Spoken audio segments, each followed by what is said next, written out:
Hello, everyone, and welcome to the first episode of the SimSN podcast, where I ask some of my favorite questions to some of your favorite people. I am your host and pro football commissioner. You can call me Pierce. And my first ever guest today is a very special one. We have our 2025 Sim NFL Coach of the Year. Sir Guest, would you mind introducing yourself? Hi, I'm the Liberator, coach of the Miami Dolphins and also the Pitt Panthers. Thanks for coming on the show. No problem. And getting us started here. So, with as much detail as you care to share, do you want to tell people how you came to be a part of this community? I was on a previous sim coaching site for a while and had kind of taken a little bit of a break when that community had shuttered. And Kirby actually snuck into my DMs and said, "Hey, I had previously won Coach of the Year on that previous site the year before it closed, and had said, "Hey, I'm looking for a head coach for the Dolphins. By the way, Pitt's also open. Don't know if that would interest you." And I said, "Well, all right. I've kind of felt the itch for it for a little while. I'll take a hop over." And I took over Pitt a couple days later, accepted taking over coaching at the Dolphins, and rest is history, I suppose. Awesome, awesome. Um, so if you're willing to share, so how old were you when you first started playing like online sims like this? How long, I guess, have you been playing? I think, because I was actually thinking about this a little bit earlier, I think that I started around 7, 8 years ago. Okay. That was when I joined that previous site. I was always the person to kind of play the NCAA football games and just tempted to just recruit, set an offensive playbook, and kind of simulate the games out Mm-hmm. because while I do I think at least I have a little bit of a mind for football, I don't have the hand-eye coordination necessary to be good at a Madden style football game. I just don't have that juice.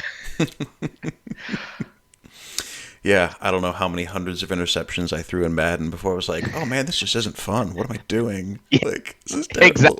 exactly. Uh, Yeah. Well, I know. I don't know. I think Sweezy has said that we are a recruiting sim with a football mini game, and I suppose he's not wrong in that. I think of our sim in the same way that like a TCG, like Magic talks about how they have like two or three different kinds of players, and they're really two or three different kind of hobbies sandwiched together. mhm. I feel similar. I feel like we're at least a couple hobbies. Like you have the on field, and of course that's what everyone builds to. But really, the team building is almost its own hobby and its own draw. Oh yeah, for sure. On the NFL side, I do thankfully have Kirby to manage a decent chunk of that. I Not that I don't necessarily enjoy it, but I would not be the person to look for trades in the same way that he does. So Yeah. I So so he brought you on. So what does that division of labor look like? Will he come to you and say, "Hey, I'm thinking about doing this," or what kind of players you're looking for, or how does that usually shake yeah, out? um I guess to set a little bit of a background, we once the previous game planning system kind of came into effect, we've kind of honed in on the system that we want, and we are pretty much just trying to, at least defensively, we've nailed it in. On offense, still working a little bit, but just trying to acquire players that kind of fit into that scheme as well as we can. Not necessarily trend chasing as much for like what the hotness, the meta might be, but just kind of find something we can do well and build to our skill set around that. So within that, yeah. Kirby is definitely the one to kind of look for, acquire players around draft time. We will kind of split up the scouting, um, kind of work from there. But he's if we find a diamond in the rough player, it's Kirby. It's all him. I can't give him enough credit. But a lot of the trades that we make also originated from him. It's kind of funny. There's not like conflict between us, but there is always a struggle in the Dolphins of, so how much are we going to trade this year, and how much is it me going, no, I'm happy. We don't need to go. We don't need to find someone else. We don't need to bet. Oh, you say we can get him for how much? So it's definitely a back and forth there, but that is we found a little bit of an organized chaos for how to make it work between us. I find it funny you say that because you sound very much like your real life counterpart, Mike McDaniel's, talking about acquiring Tyreek Hill. I think he said the same thing. He was like, "Oh no, we couldn't. Wait, what? Wait, we can. Yeah, Wait, yeah. we can do that? Oh, okay." I always kind of have a joke with my wife that, like, if I was a coach, I would be like Mike McDaniel's. We kind of have, I won't say the same, but kind of similar look, glasses, nerd looking like guy. We both got history degrees. Like, could be. That's genuinely funny. Um, when you're evaluating players on the spectrum of like, super crunchy numbers spreadsheets to like pure vibes, where do you fall? Personally, Yeah. once there's kind of a scheme fit, I mean, I will kind of take a look at some kind of key attributes and kind of hone in on that. What we look for in players. So definitely a little bit more crunchy than vibes, I would say. Hmm. But there's always kind of a, this guy might not be a perfect fit, but look at him. He's got great potential. He's a big guy. He's a balanced player in a pass first scheme, but we do need kind of run blocking. So you kind of, you look around and it's like, what can someone add to the team? It's kind of, it varies, but Hmm. I would say a little bit more number crunchy for sure. Okay. You mentioned potential as an aspect, and that's always fun to pick people's brains about. Now, your perspective might be different given the talent that the Dolphins have, and so I wouldn't be surprised if you're valuing it pretty high for anyone who's not playing. But how does potential fit into your kind of evaluation of a player? So it's a nice to have. Hmm. It's not, we have our own kind of internal tracking of progressions, and you know we kind of see that it's not necessarily vital for a player to have an A plus potential to be a player that can contribute. you know we we kind of look at, especially in the last draft. I don't want to hammer on anyone writing media. I love anyone who writes media. I love it. However, we did get a little hammered for drafting guys with a little bit lower potential in the draft, and I see it and I understand it. However, you know, sometimes there is a kind of more immediate need that if they don't have the potential, we're fine to just kind of, let's take him, let's see what happens. Maybe he goes +3, +4 a couple times, and suddenly you've got a guy that's, you know, in the mid 70s, and that's a guy who can, depending on, I don't look at overalls too much a Hmm. lot of the times. Picking apart what their stats are, depending on what they are, it can be a guy that can actually contribute and play well, despite not having the bigger overall number that everyone kind of wants to look for. Yeah, that's been an interesting thing for me to watch too as the sim develops, particularly on the pro side when you have actual numbers, is looking at, guys in the right situation. So low 60s guys like I know the Vikings ran a backfield of like a bunch of low 60s running backs like and these other guys, and some had some monster seasons. And the other end tends to draw that occasion that the eye as well. Guys like Chop who are 90 plus and don't play like it. But it's really fascinating to see the guys that are just coming up in the low 60s. But yeah, have either crazy speed or just the one or two stats that really do set them apart right from the beginning. Yeah, absolutely. So with dipping over to college real quick. So with Pitt, have you had time to?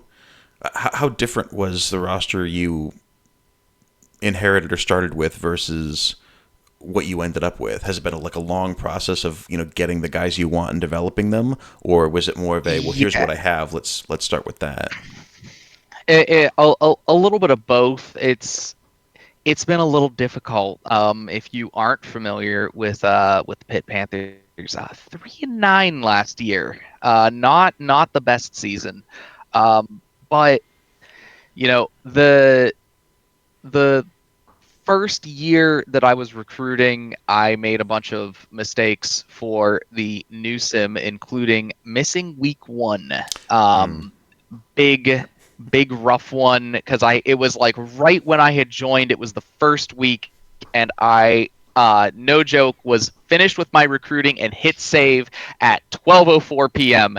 and I went, oh no, and I got a message that was like, you missed week one recruiting, and I was like, no, I finished it at like 12:04. It's like the deadline was 12, and I went, this is going to be a rough year, isn't it? And it was. So I kind of have a hole in the roster right Mm. now of a whole kind of class that just didn't kind of fit in, especially because um, personally I've had a little bit of a change of mindset over the past couple years about defensive schematics. Hmm. I used to be a big 3-4 guy. Uh, I really am enjoying the spread stopper Hmm. offense or defense. Kind of running a kind of 4-2-5 as a base is personally from what I'm looking at just a more a with less linebackers, you have less necessarily like options on the field, but the more linemen and more defensive backs means you've got more specialists almost. Hmm. So I've been kind of building both teams towards a similar defense because Pitt and Miami share a defense right now. Different offenses, but same defense. But Very, very cool. definitely on the college side, it's been kind of building to something. Hopefully, this year, next year, decent amount of improvement from the 3-9 campaign. That's one to forget. Yeah. Well, that's exciting. I'm looking forward to seeing that in action. Yeah, Indiana is moving to multiple for the first time after doing two gap. Mostly because I have had a surprisingly good 3-star defensive tackle develop, and then won the Thomas Dick sweepstakes last season. And so I was like, okay, how can I get two defensive tackles on the field without completely ruining everything else? And it turns out that I can mix up 3 and 4 man fronts with multiple, still get a fair number of scheme bonuses, and then my field general inside linebackers are getting a scheme bonus too. So I'm losing bonuses on the outside but gaining them in the middle, and I can either do 2 inside linebackers or 2 defensive tackles, depending on what the offensive shows me. So that's interesting. That's new territory for me because both the Hoosiers and the Browns previously ran 2 gap, and the Browns still do. And I was a big 2-gap guy. I was a big 3-4. I was like, man, this is as enlightened as you can be as with a football defense. But I think for Pitt actually, I'm going to speed and then over just to kind of because there's so many bad scheme fits that I have on the roster. It's Hmm. just not. I didn't properly build for it, and I'm paying the price for that. Yeah. Oh, the other tough thing I've learned about two gap is that it's weak to like the two most common offensive schemes, which are spread option and pistol. So it's like you're just it's like you're always playing an away game, which is not great. So That is, yeah, that's a little painful. all right. So, as you are the first guest of our show, so you know some shows like to do little mini segments. So we have one mini segment today, which we're going to try out. I'm calling it Goal Line Stand. Basically, I'm going to give you a little mini soapbox to take your strongest opinion, your hottest take, your I don't know biggest wish list item for the sim, any one thing that you want to like plant your flag as your big stand for this episode. Whatever strong opinion or crazy take or prediction you want to make for the coming year, the floor is yours. Well, all right.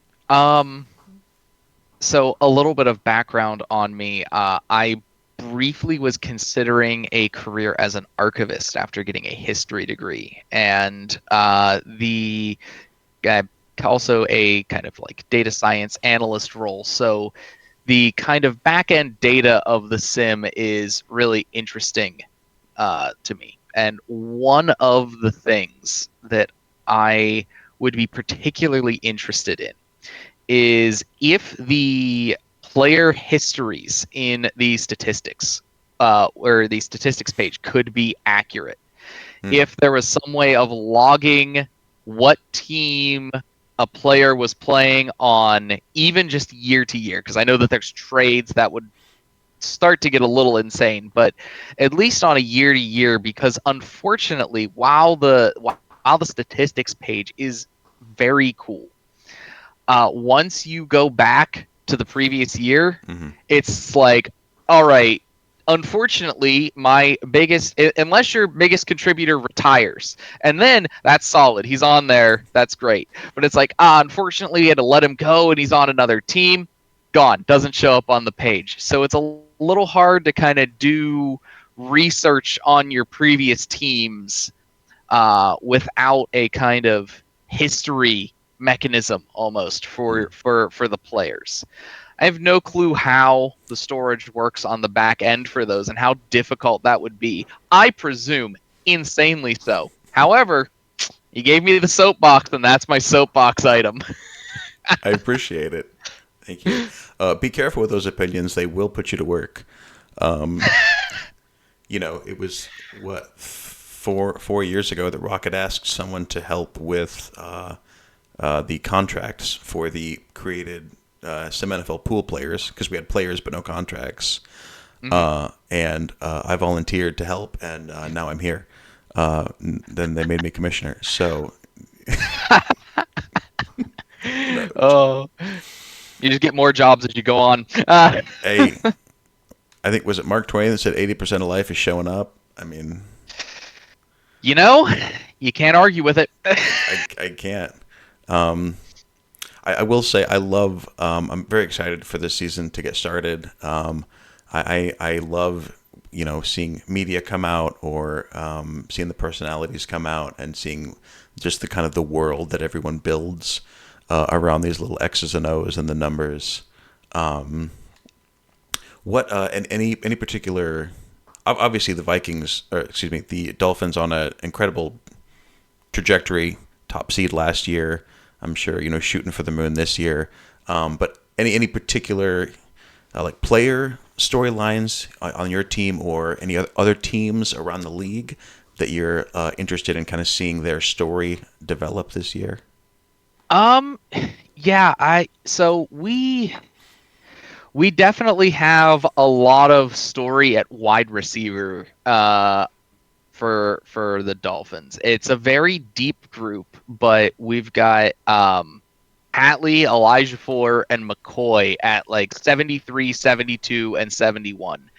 And those three guys genuinely any of them could be probably a starter on a lot of other teams in the league. One of the guys that one of the guys we traded last year, No Morales. went to the Patriots and ended up. I think he made it to the Pro Bowl. Yeah. Oh, he was fantastic. I couldn't believe it. Depth player on the Dolphins. Just throwing it out there. Uh, we're so deep at receiver that we've got Pro Bowler guys just buried in there. It's like they won't get a chance to play. This room that Kirby has made is just elite beyond recognition. I could not be happier with what it is. It's tempting almost to kind of turn the team over to go air raid, just to try and get more of these guys the ball. But wide receiver is definitely something. Is definitely a position that we're really happy with. Running back Corey Brockers, second year. He's definitely a guy that we're hoping kind of breaks through. We unfortunately had a little cap crunch and had to trade Greg Sellers. That was me in the Discord chat with Curry, just being like, "Is there any way? What else can we do to keep this guy?" But unfortunately, just wasn't there. I can go on. We've completely revamped our offensive line from whenever I started. It's nearly an entirely new line, and just performing significantly better. I wouldn't have been shocked if you told us that my first year, which I think was 3 sim years ago, that we gave up the most sacks in the league. Wouldn't I think that we were close, but wouldn't shock me. Anyone else? Big note to everyone: we don't play a second outside linebacker. There's but please scheme for it. Scheme for it, please. Go after him. Target that guy. You'll be the one that gets him. This is just a message to everyone out there. It's you. You'll do it. It'll be you. It'll take us down. I promise. Yeah, guilty as charged. But yeah. I had to say something in that article. Your team is stacked. Okay, you have one good outside linebacker. Oh no. Like I said, all thanks there to Kirby. He's he wields, he deals, and he's put together just an elite squad. And I've just gotta get my act together and make sure see if we can try and actually get that winless regular or winless. Yeah, yikes, the lossless regular season. Yeah. Well, hey, the only loss that matters is that last one, right? For you guys. Yeah. We gotta. Dude, okay. As commissioner, of course, I can't say anything. But as an AFC owner, I just want to see a new name at the top, man. And no disrespect to Alex and the incredible franchise that he has built, and he knows that there's a cliff coming, and we all know it. I just want a little shake up, just something new, We've tried. You put your best foot forward, but man, like I am fully aware of the kind of privileged position that I'm in of being like this team is good, but whew, man, what a roster they put together. Yeah. Though I don't know, with the new balance patches and with a new deep pass incoming, I have no idea how many yards Hammonds is going to put up with the tools that you guys have and with the way the sim is being fine-tuned toward the pass. We've gone through this whole thing, and we haven't mentioned Dean the Goat once, which is again insane. That's on me. But if he have the 97 throw power. If I could have more than 10 in deep pass, I would. It'd be like 20, 30 of just Dean being like, screw it, someone's down there. That's the thing. It's not even one name. It's just one of my amazing receivers will catch this. Someone. Yeah. Or my amazing tight end, or Mm-hmm. let's Yeah. not forget Again, Ramirez.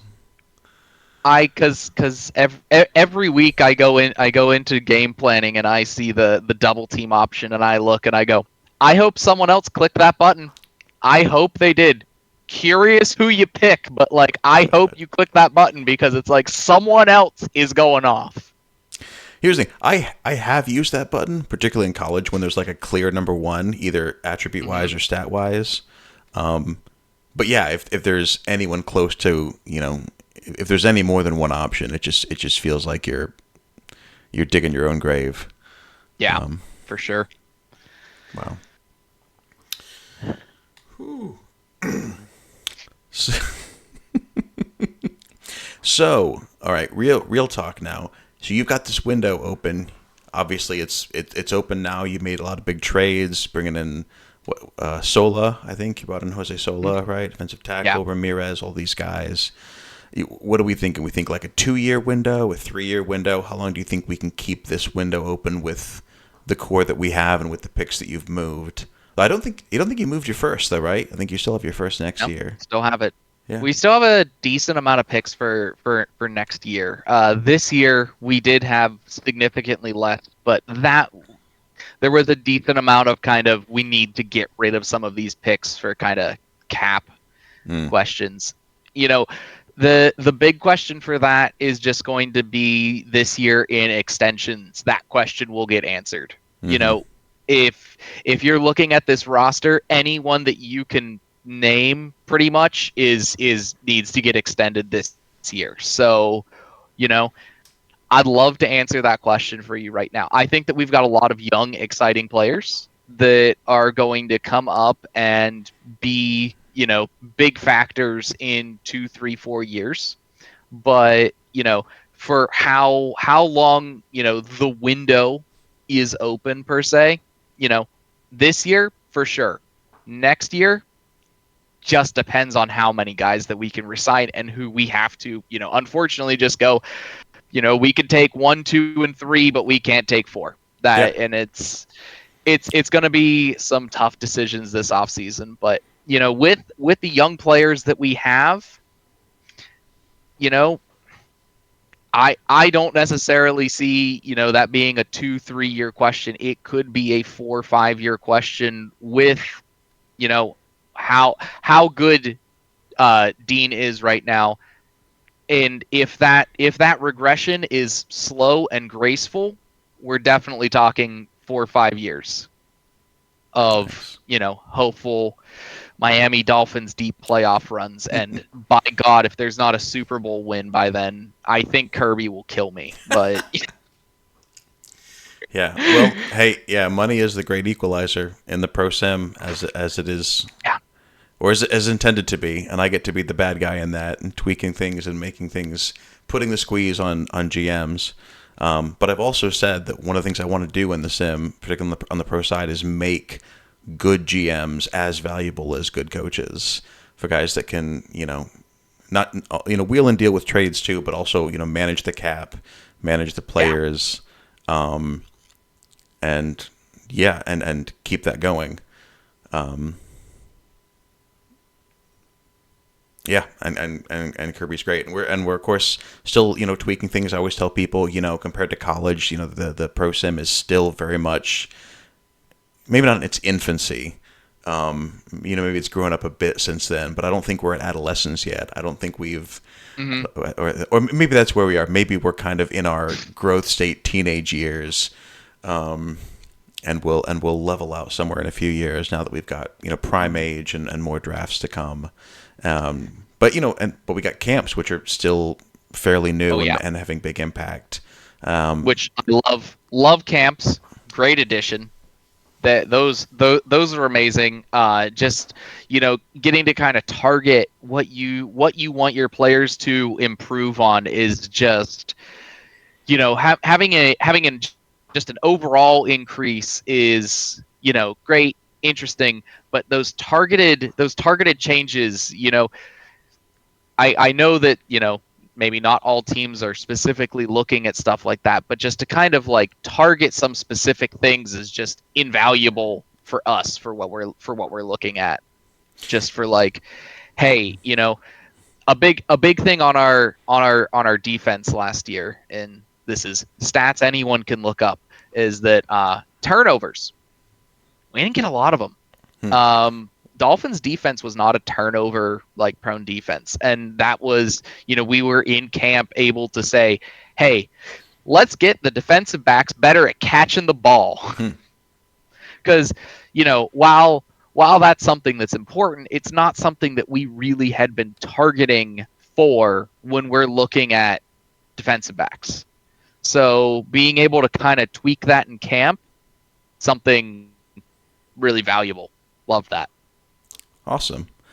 Yeah, I'm glad to hear that, because the more we talked about it, we realized, well, it's not that we need to just pump up everyone's overall.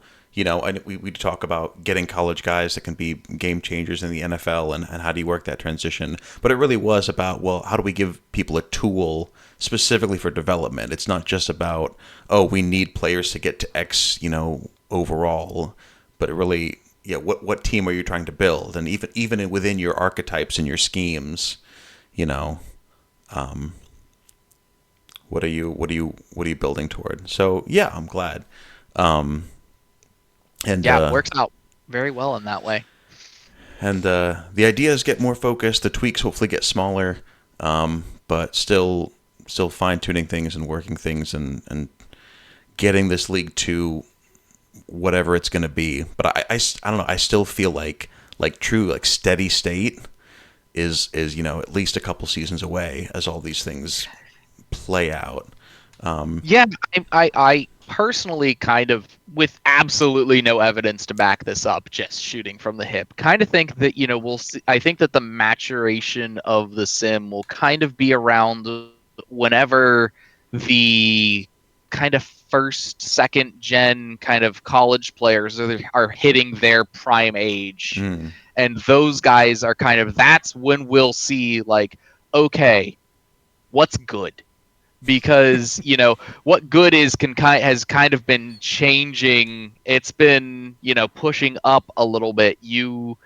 I felt like looking through teams that you could definitely get away with more lower overall guys a couple years ago, as opposed to now. You're really looking at like high 60s, low 70s is like a kind of, all right, this is like a minimum target for like what you want in a position. Yeah, replacement level has gone through the 60s and almost 70, and what's available in free agency. I always kind of try to gently chide people when they're like, "Here's my trade block," and I'm like, I could pick up anyone like that. Like, I don't need to give up a draft pick for that guy. Yeah. I can get him, for $700,000. In free agency. But yeah, that number's definitely been going up. Creeping up. So let's see. So yeah, the oldest players, so there's 2 seasons, I think, before we started boom bust for drafting players. So it means the oldest guys that had boom busts are only like 24. So yeah, we still got basically a good 4 or 5 years before most of those guys peak. So, yeah, I think it'll be interesting. I feel like that's about right. About 4 or 5 years from, unless we make another huge change from kind of where steady state would end up being. Yeah, and then we've got even more, like we aren't having athletes really hit yet. Because they're already feel like they are kind of a boom bust players automatically at the college level. Are we going to get like a second round of the booms can double boom, or do they boom and then bust? That'll be an interesting one. The first person who drafts an athlete in the first round is going to just have everyone with binoculars, just so how does this play out? Yeah. Oh yeah, especially if they're like anything quarterback related, especially if they're a triple threat or field general or something like that. Oh yeah, we have 2-way athletes We have linemen Mm-hmm. and field generals. So, or return specialists, all kinds of crazy stuff. That, Yeah. yeah, you're right. Still working their way up through college. Mm-hmm. It does feel like the league that we are kind of speed running through in the same way that NFL history, that you have certain eras that you look back on and you're like, oh, that was kind of weird, or that was just a Mm-hmm. completely different game. And you Mm-hmm. look back at the first year of Sim NFL and how different the draft was, and the simplified schemes, and it feels like, you know, those Just old a whole games different game. with the Yeah. Akron Pros and the Dayton Triangles. Like it almost feels like a completely different sim. Yeah. You know, I mean, I guess Philip Avila is still throwing for like 8,000 yards, so that hasn't changed. Uh, I always I always look at those numbers and I go, really? That's uh-huh. not. And then I gotta go look at like game logs and be like, yeah, no, he is. That's those numbers check out. Yeah. So I don't know if you're on the group that some people are putting together a fantasy league within Sim NFL. I can't do regular I fantasy. know. I can't do regular fantasy. I can't do fantasy of the fake games fantasy. Yeah, That's a level too deep. that's one too many Matryoshka dolls for me. Um, but yeah, you look at the best historical like fantasy performances of all time, best seasons of all time, and it's just Rams receivers. It's just Baldwin, Baldwin, Baldwin. It's like, well, yeah, they caught like 150 passes for like 2,000 yards. Like, yeah, Yeah. And I think that if I joined that, I think that my wife would kill me if I had to talk to her about like, no, hun, but my fantasy team in the fake Dolphins league, you know that because I can broker, hey, fake Dolphins won today. That one I can get that one by, yeah, but my fake fantasy team in that one no. that's too much. It's That one's just a hun, stop. you don't know what reality is anymore. I will say it's funny as someone who has followed the actual NFL less and less for my own reasons over the past 5 years. It is funny to realize that tipping point of like, oh, I can definitely now name more Sim NFL starting quarterbacks than I can NFL quarterbacks. I'm not quite there yet, but you know, thanks to the Sim NFL show, I'm getting there. Hey, two shows a week this coming year. We got the podcast and we got the Sim NFL show coming back in the regular season. Because I also cannot clearly get enough of this hobby, so I decided, why don't I just start a second show? It's I think I fun. can skip the first podcast because I know what happens on it. Okay, I will forgive you for that one. Oh man, it has been great talking to you. I really appreciate you coming on the show. Do you have any other last thoughts, shout outs, challenges, predictions, any other thing you want to throw into the ether of the internet before we sign off today? Um, I just again cannot thank Kirby enough. He's going to hear this and be annoyed with me that I thanked him so much. But you know, it is a true team effort over here. And you know, whenever you're interviewing some great GMs, I mean, you know, great person to top the list there, in my humble opinion. But yeah, Entirely unbiased. yeah, entirely. Uh, but no, other than that, I mean, just a quick thank you to the admins and everyone who runs this site. You guys put a ton of work into this, and I appreciate it a lot. You know, I just get to log on and go on the interface and click my buttons and occasionally pop into the Discord and talk a little bit. But you know, you guys do tons of work, and it is very appreciated. Thank you. Thank you. I know I'm on about a 70-20-10 cycle where 70% of the time I'm like chugging along, and then there's like a 20% like hyperfixation where like I eat, sleep, and breathe this site. And then usually after that, there's usually like that 10% crash where I'm like, I want nothing to do with it for a week. Um, and then I walk away and touch grass, and then I pick up again and we're ready to go again. So and even I have it easier than Tuscan and Rocket, who I do feel like are always on. Oh yeah. So yeah, mad props to those guys for what they do. But thank you for your kind words. I really appreciate it, and I do love what we're building here and what we get to do for Yeah. fun. Yep. For fun. And For fun. It's not an obsession. I could quit whenever I wanted to. anytime. Anyone on this site could quit anytime that they wanted. I could just walk away. I totally. It's fine. Oh my. Oh gosh. Well, Liberator, thank you so much for being the very first guest on our SimSN podcast. I appreciate you so much. Yeah, no problem. And for all you viewers, we'll see you guys next time. Thanks so much for stopping by. Have a good one.